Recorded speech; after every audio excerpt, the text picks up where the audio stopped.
કચ્છી ગુજરાતી સરિતામાના ચેનલમાં આપણું હાર્દિક સ્વાગત છે।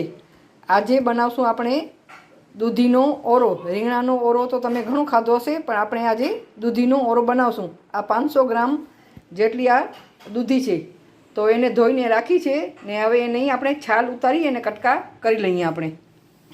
હવે આપણે આ દૂધીના કટકા કરી દીધા છે, નાના મોટા આવા કટકા કરી નાખવાના ને હવે આપણે આ ચાળણીમાં આપણે આ બધા કટકા નાખી દઈએ। હવે આ પાણી ગરમ કરવા મૂક્યું છે, તો ચાળણીમાં આપણે વરાળથી એને 10 મિનિટ માટે બાફી લઈએ। આપણે બાફવા મૂકી દઈએ। 10 મિનિટ થઈ ગઈ છે, ગેસની ફ્લેમ આપણે બંધ કરી દઈએ અને આ જોઈ લઈએ। આપણે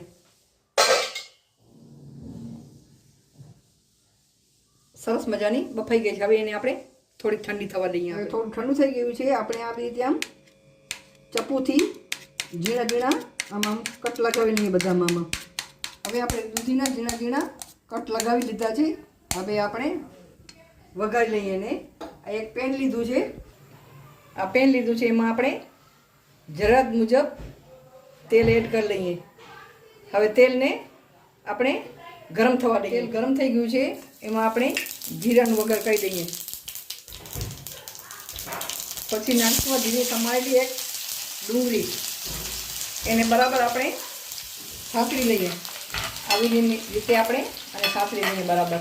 હવે આપણે લીમડાના પાન આપણે અંદર એડ કરશું, સાથે આ એક લીલું મરચું કટ કરેલું ઝીણું ઝીણું।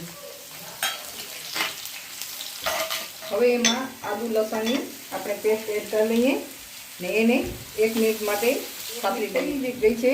એમાં એક આ મોટું ટમેટું હતું એક સમારેલું, એ અંદર આપણે એડ કરી દઈએ અને સાથે સ્વાદ પ્રમાણે મીઠું, લાલ મરચું પાવડર 3 ચમચ,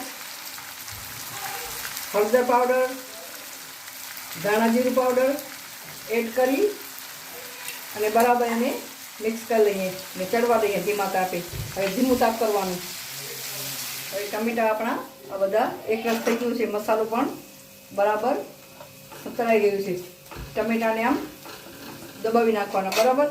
હવે આપણે આમાં આ કટ કરેલા ઝીણા ઝીણા દૂધીના કટકા છે તે અંદર આપણે એડ કરી દઈએ એને બરાબર મિક્સ કરી લઈએ। આપણે આવી દબાવીને જ મિક્સ કરવાનું,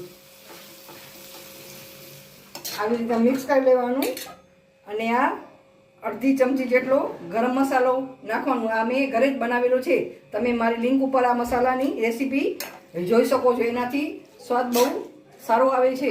હજી આપણે આને 2 મિનિટ સુધી આવી રીતે આમ હલાવ્યા કરશું અને આમ બાળકો દૂધીનું શાક ન ખાય, પણ આ હોંશે હોંશે રીંગણાનો ઓરો ખાઈ જશે અને બહુ ટેસ્ટી લાગે છે। આ આવી રીતે આમ દબાવીને એને હલાવવાનું બરાબર, તો બધું એકરસ થઈ જાય। આમ સોરી, મારી લિંક ઉપર નહીં પણ મારા યુટ્યુબ ચેનલ ઉપર તમે મારા ગરમ મસાલોની રેસીપી તમે સર્ચ કરીને જોઈ શકો છો, એનાથી આનો ટેસ્ટ બહુ સારો આવે છે। હવે આને આપણે 2 મિનિટ માટે ઢાંકીને રાખી દઈએ। હવે 2 મિનિટ થઈ ગઈ છે, હવે આપણે ગેસની ફ્લેમ બંધ કરી દઈએ ને આ ધાણા નાખી દઈએ। તૈયાર છે આપણો દૂધીનો ઓરો। બહુ ટેસ્ટમાં બહુ સરસ થાય છે। આ તમે જરૂરથી આ ટ્રાય કરજો। આપણો ઓરો તૈયાર છે, જોઈ શકો છો આપણો ઓરો। તમને મારી રેસીપી ગમે તો લાઈક કરજો, શેર કરજો, કોમેન્ટ કરજો અને મારા ચેનલને સબસ્ક્રાઈબ કરજો। આભાર।